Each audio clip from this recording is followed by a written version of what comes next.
Alright guys, it's Anaru, and I'm bringing you guys another commentary. But the first thing you guys are gonna notice is this is not Halo Reach, it's Call of Duty. And this feels really dirty to me, but before you guys start leaving all the hate comments that I know you were contemplating doing in this first 20 seconds of the video, I put out a commentary on Reach about a month and a half ago, and you guys said it was cool for me to upload other games as long as there was still a decent amount of Halo on the channel. So yeah, no hate, no hate. Please, just please, none. I'd appreciate it.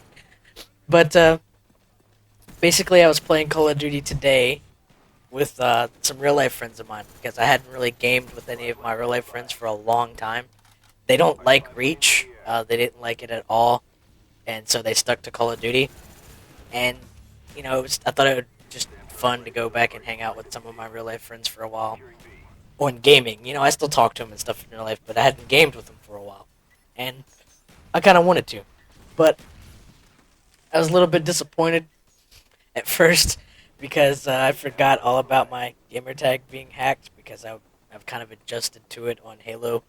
But I'd played Call of Duty before, and I was like sixth or seventh prestige when I stopped Black Ops to start my Halo channel. But I lost all that. I didn't have my guns anymore, my perks, and I was so sad, so sad. But playing with my friends helped. It's a lot more lighthearted than it would have been otherwise. But I'm not playing with any of my friends in this match. I'm actually playing by myself because I was going to do this commentary originally as a Halo commentary. But then I remembered the whole thing about you guys saying it was cool for me to upload other stuff.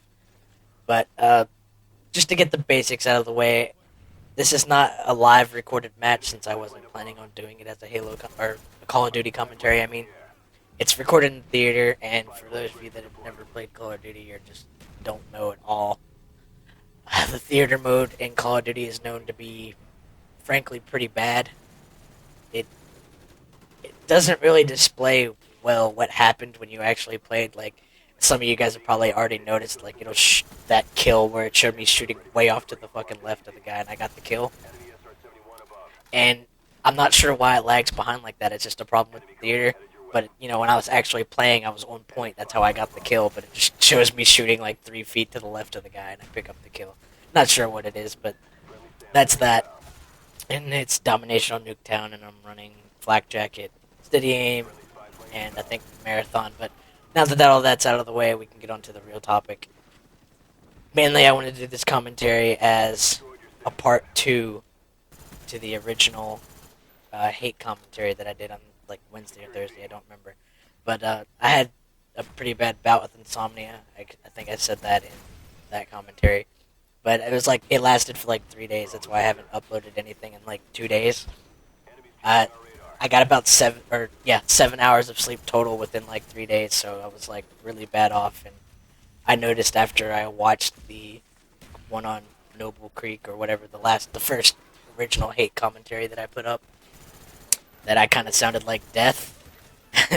But I hope it sounds like a little bit more lively in this commentary, than I don't sound like a But it's basically just going to be part two because I really only got to talk about like the MOG aspect to generating heat, and it kind of sounded like I was singling them out, maybe. And that's not true. There's a lot of different factors, so that's why I just want to kind of do like this follow up video. And if I have any time at the end, I'll explain some other stuff.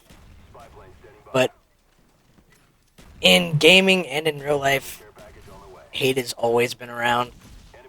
It's just really widespread now from the digital age. But ever since human beings have become intelligent, where we had the ability to form agriculture and all of that, ever since that point in time, basically since we were hunter gatherers, really, if you want to go back even farther, there's always been like a sort of superiority complex with human beings. Uh, we have the feeling of we need to outdo somebody. We're naturally competitive. We want to outdo somebody. We want to be the best. We want to have, the best of everything. And it's kind of like a really interesting concept that I think you'd really have to study psychology to completely understand it, but it's been around forever. I mean, like I said, even when you go back to like hunter gatherer age, there was always like an alpha male and or a chief, whatever you want to call it, and they always had the best fur clothing or whatever. They always took the best pelts to make their clothes, and it's always just been like a thing of respect or dominance, and it's always been there, and it continues even now, even though we've come a very long way since being hunter gatherers as a species. We still have that superiority complex, and I'm not really sure why. You'd think we would have moved past it by now, but it's always been there. And the two main things in regular life that I think have always been the biggest problems seem to be fashion and money. Those seem to be the two biggest things that create animosity and hate. Uh, the rich always look down on the poor as a lesser version of humans, and well, maybe not a lesser version of human, but a lesser version of people. And fashion is another big one, especially with women. They have all these magazines that come out and say that if you're still wearing this, then you're old. you know you're bad. You need to update your wardrobe and things like that. But it's always been there. And the last one, the last hate commentary was game specific, and I'm still gonna do that. I just wanted to state that, I guess, first. It's kind of obvious, but most people don't really think about it. But we've always had that superiority complex as a species, and it's kind of weird because we always think that we're like the highest up and we're the best, and we may be in intelligence level, but we are not like the most durable thing on Earth. Like, I mean, there's bears and all kinds of stuff that if we didn't have a gun, we would, you know, that bear would own your ass. Yeah, but we evolved in intelligence more than any other creature, so we were able to create things like guns. But as far as hate goes with gaming, it's always sort of been there. I mean, even like the original video games, like go back to like say the '80s with Mario Brothers and pinball and all that kind of stuff. There was always competition and things way back then, and gaming then was a very small group of people. Uh, because a lot of the older folks, like when gaming came out, the generation that started with games, their parents always seemed to have like a thing that gaming was a waste of time. You could have go out and do something else with your life. They thought gaming was a bad thing, but over time, over the past 2 and 3 generations, gaming has actually grown to be a big part of most people's lives. It's almost got to the point where it's as social as like going out and watching a movie or going out to a bar to be a social drinker or whatever. We have the online games and things like that, but the competition seems to breed a lot of hate, a lot more than it ever has. Like right now is probably the most hate-filled period in gaming ever, I would say, because it's all about online, and it's partly the games. The games themselves are a big part of it.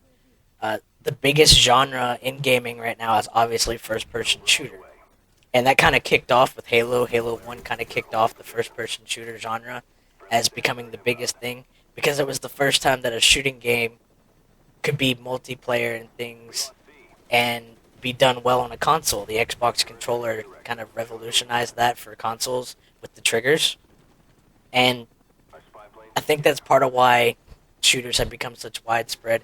And also, the games are becoming a lot more casual.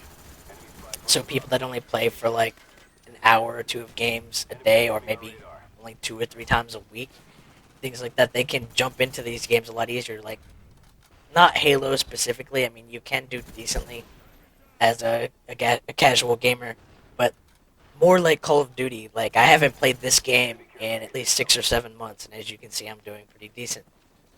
It's just a lot easier to pick up a game like this and go than it is for Halo.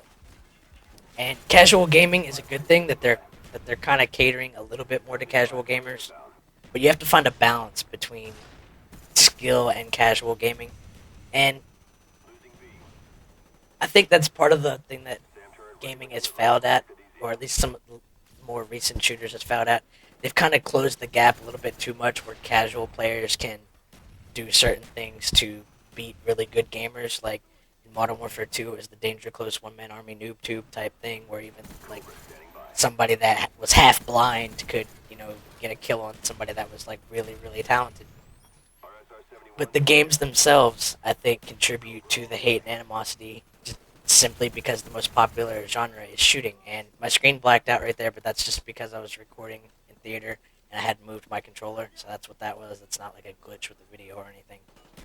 But they've gotten a little bit out of hand, a little bit too on the casual side, and first-person shooters, I think, as being the biggest genre right now, have kind of kicked off the animosity. I mean, and the hate. They've kind of stirred it up because shooters in general are a competitive thing. You're killing other people to win the match, and it's not you versus a computer. It's you versus another person, and that's one thing that brings it out. And I think another thing that's sort of like a double-edged sword with it is the games are recording your stats now. Call of Duty has the combat record. Halo has Bungie.net, and it's like a way for people to say that they're better than other players. I mean, it's in there. It's nice. It's nice to know how well you're playing, and you can kind of get a sense of what you do good and what you need to improve at from it. But at the same time, it's also a way for gamers that play hardcore, or just a lot of the time they put a lot of practice into it, for say I'm better than you because I've got this on a video game and you've only got this, and it just really doesn't make too much sense to me. But like I said, the superiority complex has always been in human nature, and it's just the nature of the game, and there's not really much you can do to stop it. But the gameplay's over, guys. If I think of anything else that I want to say to or add to this, then I'll make a third part. But for right now, I'm gonna leave it off here. If you have any comments or questions you'd like to ask me, go ahead and drop them in. And as far as future projects, I'm actually thinking of doing some commentaries about commentary itself, like what I think, if any of you guys are wanting to start up a channel or maybe saving up for an HD PVR, what you guys would need, and what you kind of need to know, and then maybe go into like my own personal struggles and my own thoughts and things that have helped me out. I wanted to go over games because there's a lot of stuff that's coming out at the end of this year that I want to play, frankly. And I don't think I have money for it all, but there's a lot of shit I really want to play.